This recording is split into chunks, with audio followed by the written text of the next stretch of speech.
Hello, Waxers, and welcome to Waxing Lyrical with Mainz and Dutts. I'm your host, Mainz, and my colleague, still in shock of not being picked for the England job, is Mr. Neil Dutton. How are we, Neil? I'm not aware that there is an England job.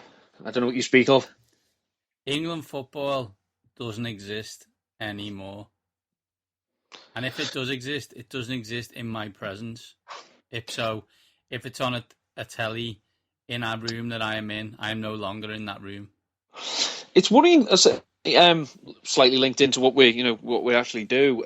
Sam Allardyce says he learned a lot of his coaching style from the Tampa Bay Buccaneers when he was playing for the Tampa Bay Rowdies back in the 70s and 80s. Do you want to tell people how good the Tampa Bay Buccaneers were during that time? They stank. Of course, this follows on. That he has a template for how he learnt his style. The worrying thing is that the FA's template for appointing Sam Allardyce seems to have been a Saturday night drunken viewing of Mike Bassett. So we will be playing 4-4-2, Dutton. Absolutely. I just wonder if Benson and Hedges will be in the team. Yeah. Show me on this Siggy packet where it says Benson and Hedges. Dutton, this week we're up to the AFC North. We've got some weird whales to kick us off. 2 fantastic stories sent to us by the listeners, and then we're going to go through the AFC North, similar that we did with the NFC North last week. And as we know, we're going to continue to do the division previews from now until the start of the season. That's it. It's full steam ahead. And unlike last week, I have more. I think I have more of a feel of this division and who's going to be where, when, and how. But there's some pertinent questions that need to be found, and we need to find out who the studs and duds are. Absolutely. That's hopefully what I'm here to do. That's your job, Dutton. My job is to collate the weird world stories and read them out to you to make you laugh. So let's get on with that. Dutton, let's be honest. Let's pull back the curtain here. At our younger ages, we were never the most debonair of men, and we weren't men who had to pull women off from us, were we? No. Speaking for myself, I was asked, to probably, tone down my amorous intentions towards women, and, leave, maybe leave their bedroom, that they hadn't invited me into. Allegedly. So that's a good point. So we never had this situation. Florida woman threatens dude with a hatchet after he refuses to have sex with her. According to the Smoking Gun, a 26-year-old woman was arrested early Thursday morning after she threatened a guy in her house with a hatchet after he denied her sexual advances. Police said Leslie Mills was hammered when she returned home and proceeded to the bedroom. That's where they said she woke up the dude and began badgering him to engage in sexual activity with her. Not only did the man respectfully decline her persistent request, but he also moved to the couch in an effort to get away from her. Mills followed him to the living room, jumped on top of him, and demanded him to plough her. Actually says plough in the article. Awesome. Plough, yeah. Tun's doing a visual gag there that we've used for many years, which you can't see, and made me laugh even more. The guy was having none of it and moved to the bathroom. Did I write this article or did the professional journalist? It sounds absolutely terrible. And that's where the police said Mills brought a hatchet in off the living room wall and appeared to be preparing to strike him. The man thankfully was able to wrestle the hatchet away, run out the house, and eventually call authorities. Let's go through this step by step, Dutton. They keep on saying a guy, but he was in her house, and he was in her bed. So we're gonna say it's boyfriend and girlfriend, right? Okay. Yep. She's pissed. He doesn't want sex with her. He runs away. She jumps on top of him to plough him. 90% of men at this point are just gonna say, you know what? It's only going to be 10 seconds anyway. Let's get it over with. He decides otherwise. Okay, I'm not going to say that's an issue. That's that guy's prerogative and right. Absolutely. She gets a hatchet off the living room wall. Why have you got a hatchet on your living room wall? I ask myself. I'm assuming it was part of, it was the centerpiece of the arsenal that was, they have on their wall, just next to the Winchester rifle and just a little bit along from the Hattori Hanzo sword. Hattori Hanzo, good call, John. I just think, I understand this man must have morals and whatever, but how many men in that situation, and I'm sending this out to the listeners, would have just gone, okay, let's just do it, because I'm not wanting to be attacked with no hatchet. Yeah, for for tops of 3 minutes work, 2 minutes cuddling, and then some sleep, you just wouldn't you? And you know what, Dutton? I'm very impressed you go 3 minutes. On to the next story, Dutton. 3 minutes involves an awful lot of crying and apologising. I should point out. You know, let's not get into that though. That's for the doctor's chair, obviously. Boaty McBoatface, Donald Trump, Brexit. They all have in common. We allowed people to vote.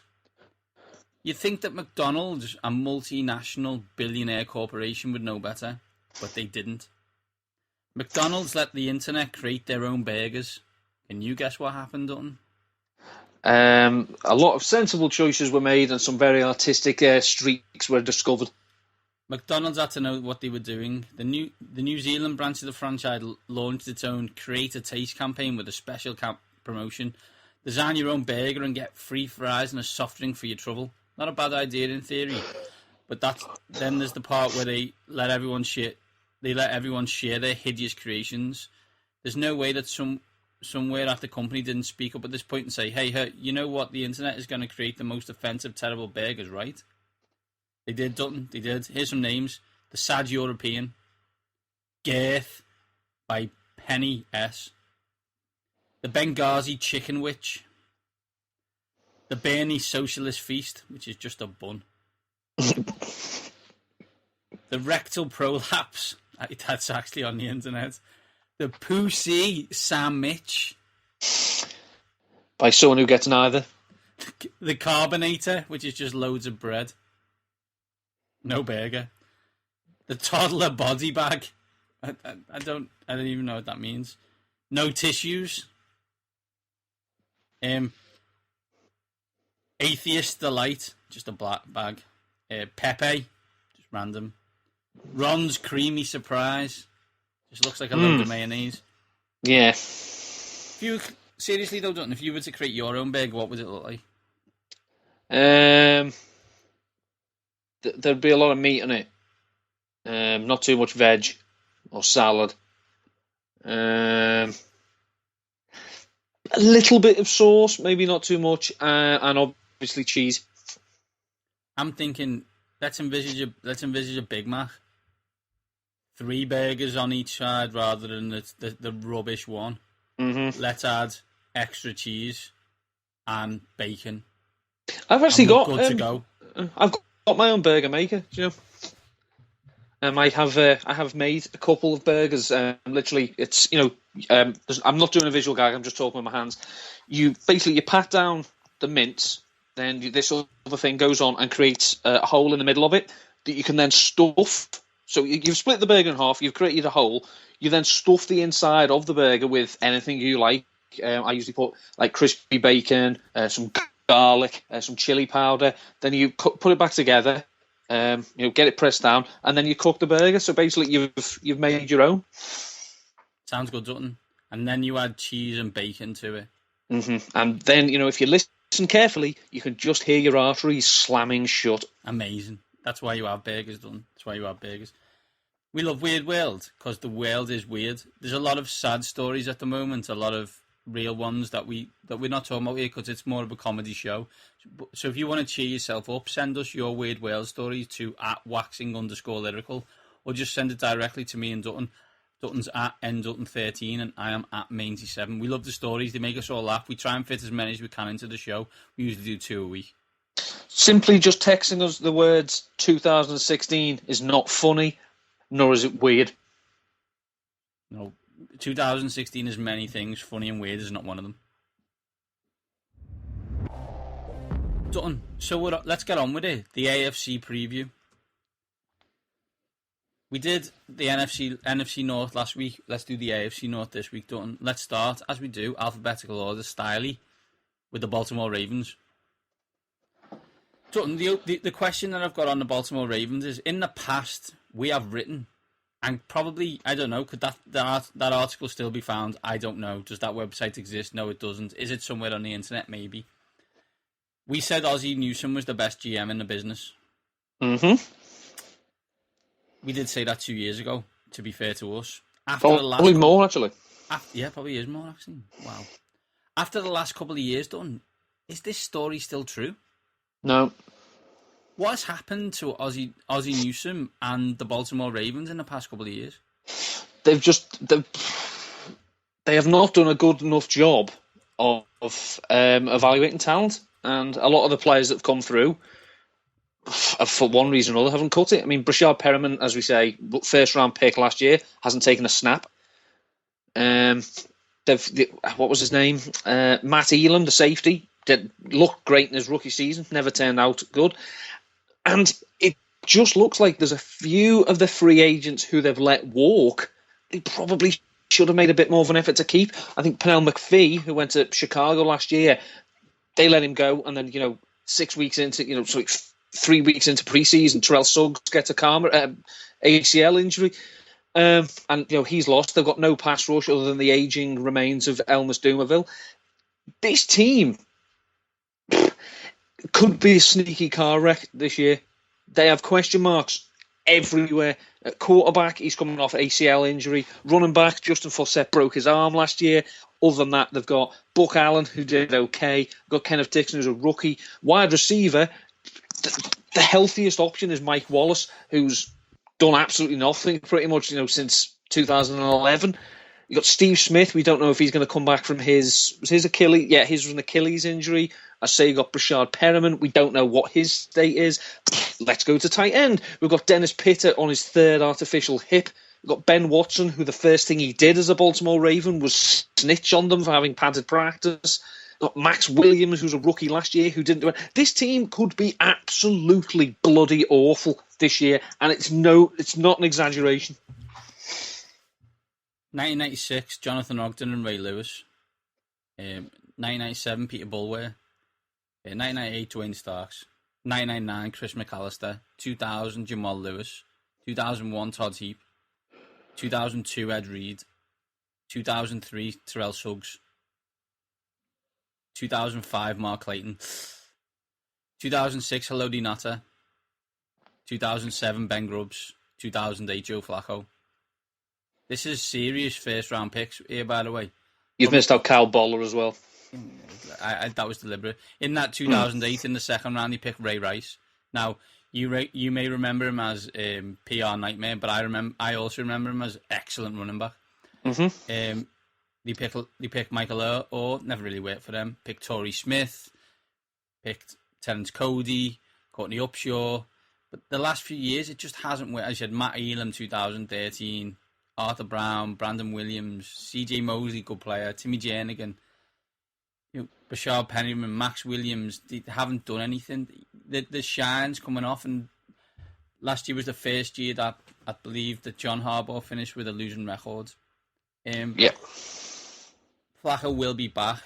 Mike Wallace gives him that deep threat he needs for them pass interference yards that he craves. But you're right, Dutton. Team has a chance to be a sneaky car wreck. I mean, they've been a model franchise. They are. Steve Bisciotti and Ozzie are incredibly patient with the head coach. They trust their process. It's just at the moment they're just they think they've found a valuable stone, but it's actually a petrified horse turd. Over under, Dutton, is a massive 8.5. Road games, against the Jags, the Giants, the Jets. The Giants and Jets in back-to-back weeks, weirdly. Cowboys and Patriots. Then you've got home games against the Bills, the Raiders, Washington, Dolphins, and the Eagles. 8.5. I'm going under. Don't forget, as well, you got to play the Bengals twice and the Steelers twice. I have no faith in this team. I think John Harbaugh is one of the top 5 coaches in the NFL. I just think this roster has so many question marks, and no one's answering the bell. I look at it, John, and I see 6 wins. 8.5 strikes me as a massive number. So that means Vegas are thinking, like, if to get the over 9-7 in this division, when you play in the AFC East and the NFC East, you got to play the Raiders. No, I don't see it. I don't see it. If we flip over to the fantasy side, Dutton, who's the fantasy stud of the Baltimore Ravens? well, as I say, it's hard really to specify someone because you don't know if they're going to be fit. The one person I would take, and I'm not going out of my way to take him, like stupid high, would actually be Kamar Aiken, who was the lead receiver last year, put up some decent numbers. At least he's consistent and he's shown the ability to stay on the field, unlike the rest of them.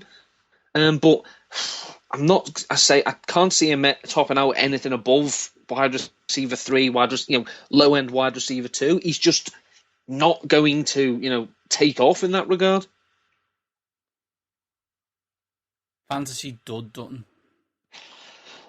You know how some people they keep falling out with people wherever they are, and it's like, well, it's not my fault. It's like, yeah, but all these places have all got one thing in common. That's Mike Wallace. His yards per game have gone down. His yards per reception have gone down. His number of receptions per game have gone down. He did score 10 touchdowns for Miami 2 years ago, but he wasn't used properly. And they may use him as he can be used, Baltimore, i.e. run very fast in a straight line, as you say. But then those, DPIs don't get you any fantasy points. There's just as much likelihood that he'll stutter and fail here as he has everywhere else. So I wouldn't touch him. Baltimore Ravens, Dutton. We're just not in on them. 8.5 is the over under number, and we're under. Tough schedule and not a good talented team. Fancy stud, Dutton's scraping a barrel. He's gone Kamar Aiken. Fancy dud, he's gone Mike Wallace. Everyone remember when that Mike Wallace thing happened and he left Pittsburgh, and everyone was like, that's a bad decision. Who looks like the big winner there, and that is absolutely the Pittsburgh Steelers, who obviously we will get on to later. Dutton, let's move on and talk about the Cincinnati Bengals.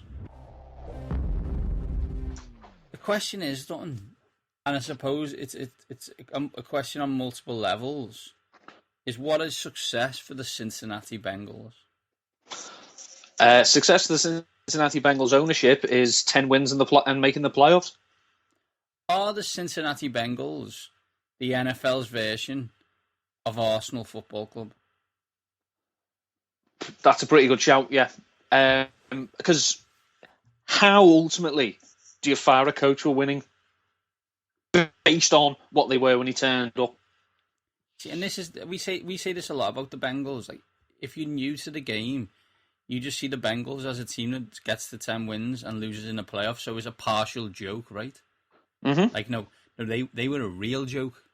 Like, ask Chris Wessling. Go back in our archives and listen to Chris Wessling talk about the disaster that was the Cincinnati Bengals.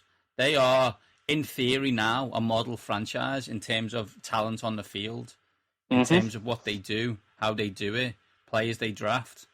That's Marvin Williams. That's Marvin Lewis. That's all him. But people laugh at the Bengals because they can't win a playoff game. That consistency of 10 wins should be deemed as a success, absolutely. I mean, let's be honest, last year, there is stupid, my quarterback thinks he's an actual football player and tries to tackle someone away from winning a playoff game. Yeah. That's no ifs, buts and maybes on that for me. I think they're Arsenal. I think Mr. Brown thinks that there's a level that you just have to reach. And if they reach that, then he's happy. And that is winning more games than you lose and selling out your stadium. That's what they're doing. They've got talented players. He doesn't spend vast sums of money. I think they're Arsenal. And I think success is keep doing exactly what you're doing. Which I think they will. On that call, Dutton, over-under is 9.5. Road schedule, Jets, Cowboys, Pats, Giants and Texans. Home schedule, Broncos, Dolphins, Washington, Bills and Eagles. 9.5. Over. Easy over, don't you? Or are you saying they're a 10, bang, these are 10-6? 10-6, 11-5. I don't think they're going to go much more than that. I mean, they do have to travel to, say, the Patriots. They've had their comeuppance against the Texans a few times over the years, so you could see them dropping them. Tough. They've got a couple. They're never going to sweep the division. For some reason, they just don't seem able to do it. So yeah, 10-6, 11-5. I root for the Cincinnati Bengals. I really do. I like Marvin Lewis, and I know they're not. I'm on Team Ginge, so I'm obviously in Andy Dalton's corner. I think it's 10. I would probably stay away from the bet just because it's so tight. But I do expect them again to have another winning record and probably be either the division winner or a wild card team in the playoffs. Fantasy stud, Cincinnati Bengals, done. As we said last week, don't really expect pearls of hidden wisdom here. That's not what I'm here for. If you want pearls of wisdom and sleepers, feel free to follow me on Twitter, which I hope most of you do, and check out some of the work that I do for Rotoviz, Gridiron Experts, Fantasy Pros, The Fantasy Greek, and NFLGirlUK.com. This is blatantly obvious. AJ Green. AJ Green is going to absolutely monopolise the targets for the Bengals this year. They've got no Mo Sanu. They've got no Marvin Jones. We don't know what Tyler Eifert's status is. It's AJ Green. All your catches and touchdowns belong to us. He could see 180 targets. It wouldn't be unreasonable. He's usually a good bet for double-digit touchdowns.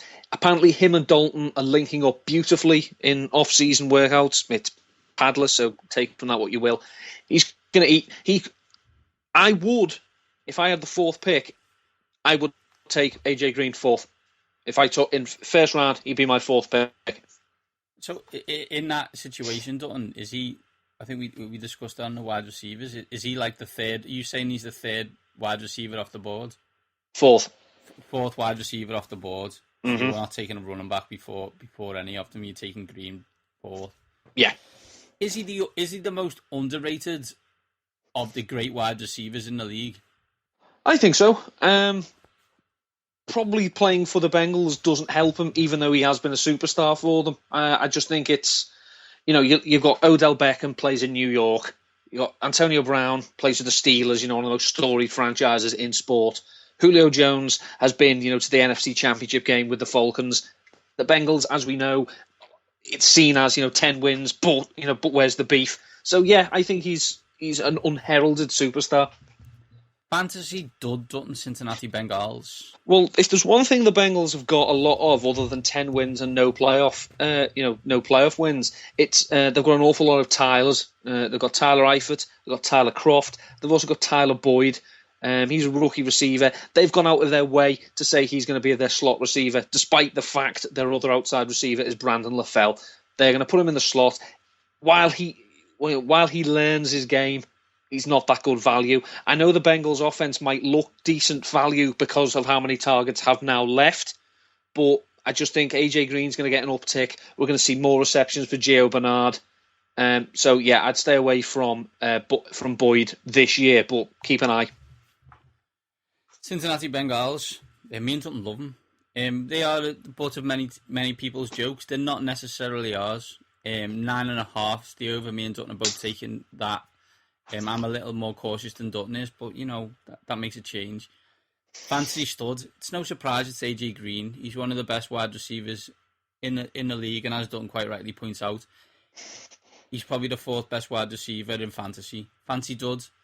Tyler Boyd. Avoid him. Not this year, maybe next year, Dutton's thinking. So Dutton, we've done the Cincinnati Bengals. So, and we talk on model franchise. I suppose the opposite of model franchise would be the Cleveland Browns. Mm-hmm. My question on the Cleveland Browns is a long-term question, Dutton, really.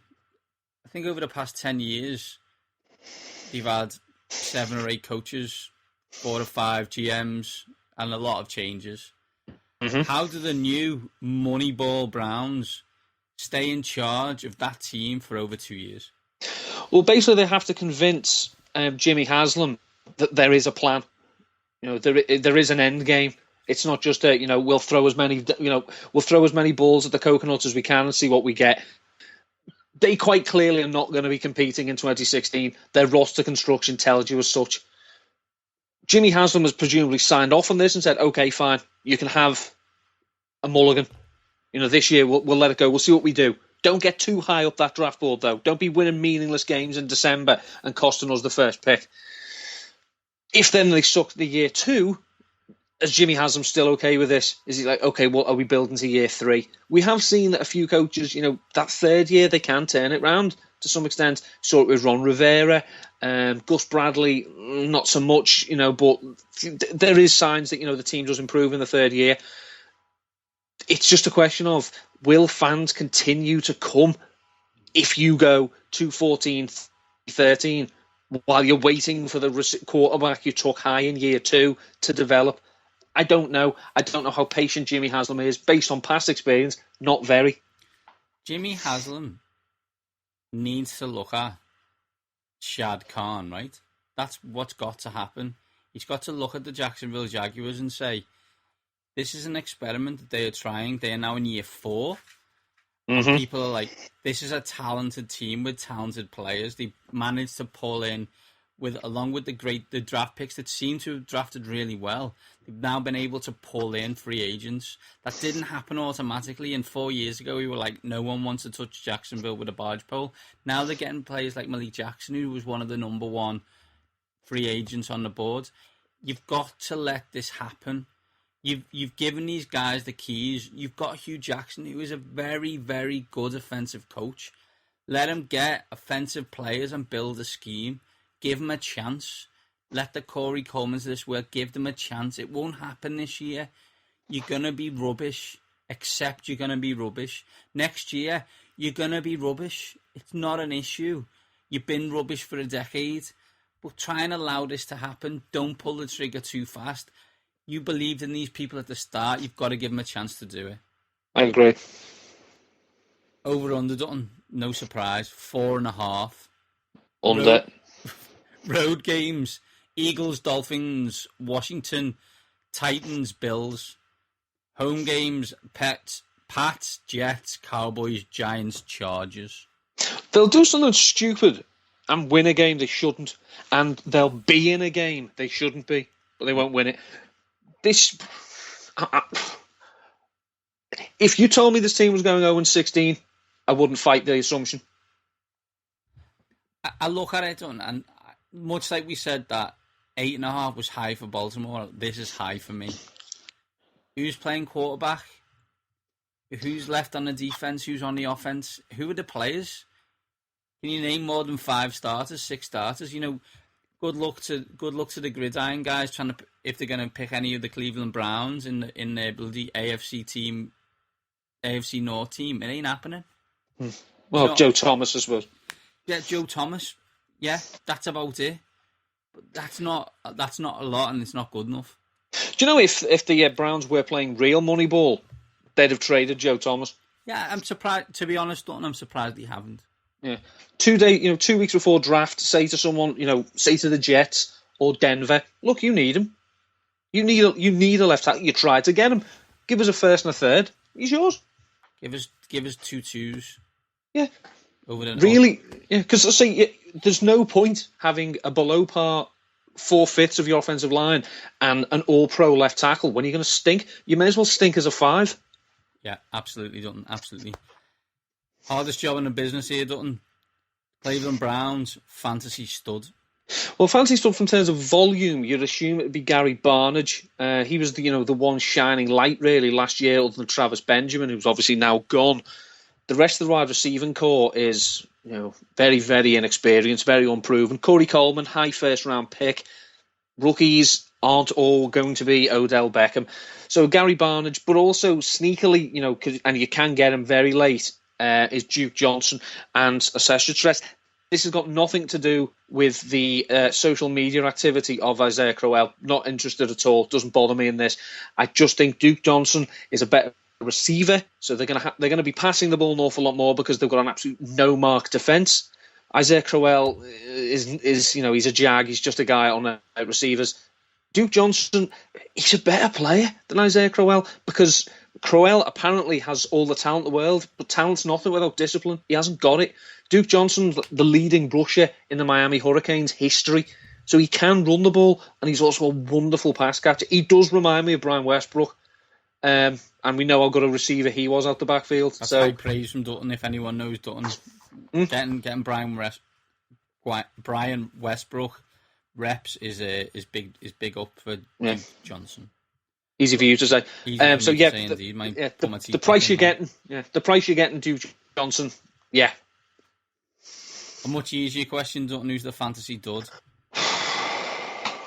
All of them. There are so many. I mean, by flip definition, Crowell. I just don't think they're going to be in enough games to run the ball effectively. I mean, he's good for a touchdown. He does have 11 red zone touchdowns his last 2 years, which is interesting when you consider that over the last 3, I think, LaShawn McCoy has had 81 carries inside the opposition 20. Do you know how many touchdowns he's got? Go for it, Dutton. 5. So Crowell's touchdown dependent. He might be, he might get you over the odd week, but if they're going 0-16, how many times are you going to get 20 carries, 25 carries? Not going to happen. Cleveland Browns, Dutton. They make us sad. They are indeed the factory of sadness. 4.5. We're both going under. Dutton's seriously considering 0-16. I've heard rumours that other teams could be on the clock, number one. I'm with Dutton. I think it's quite conceivably going to be the Cleveland Browns. And if it isn't, they've probably done something wrong that they'll probably regret. Fantasy stud, Duke Johnson. Dutton loves him. Just compared him to Brian Westbrook. Fancy dud, his mate in the backfield, Isaiah Crowell. Not disciplined enough to get into Dutton's teams. Final team, Dutton. That is the Pittsburgh Steelers. The question I have on the Pittsburgh Steelers is the only defence that can stop Pittsburgh the Pittsburgh Steelers defence? That point can be made. I mean, the Steelers have had this problem under Mike Tomlin. It seems to be, this is something we talk about all the time. They do play down to the level of opposition. They had games last year that, they should have won and didn't. I mean, they beat the Rams 12-6 or something stupid in St. Louis. Do you remember when they played there? I mean, I know Ben Roethlisberger got injured, but that team is putrid on offense. The fact you've let them score 6 points says something about you. I'm not feeling the Steelers as this historic 2013 Broncos, 2007 Patriots style offense. I'm not that high on them.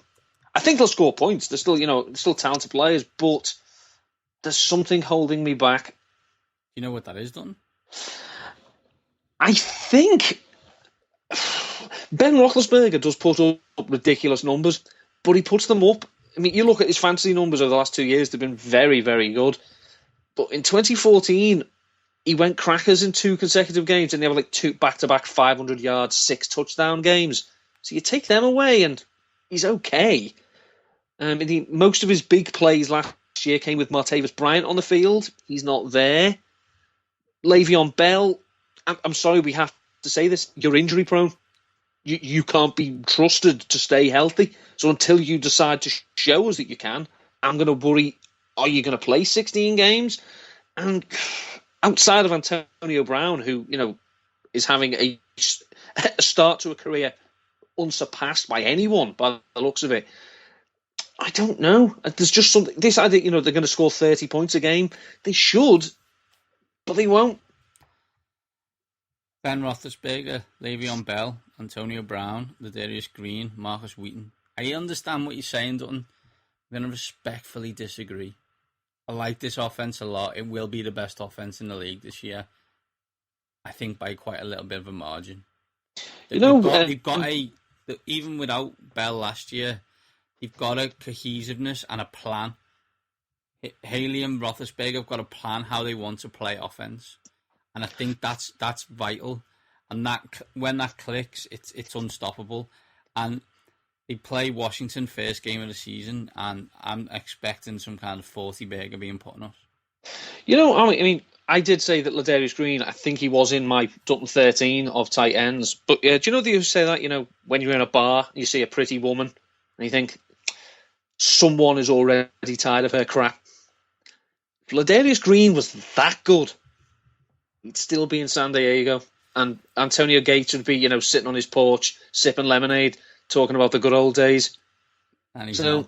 And in his last 7 years as either offensive coordinator or head coach, tight ends have seen 8% of total team targets under Todd Haley. So he's going to have to throw an awful lot of what he knows out the window to make Ladarius Green a huge part of this offense, especially to counter, they haven't got Heath Miller anymore, reliable old Heath, and there's no Martavis Bryant. Over-under Dutton is 10.5 for the Pittsburgh Steelers. Road games, as I said, first Monday Night Football at Washington. Then you got Eagles, Dolphins, Colts, and Bills. Not the toughest of road schedules. Then they got home games against Chiefs, Jets, Pats, Cowboys, and Giants. 10.5. Dutton, what say you?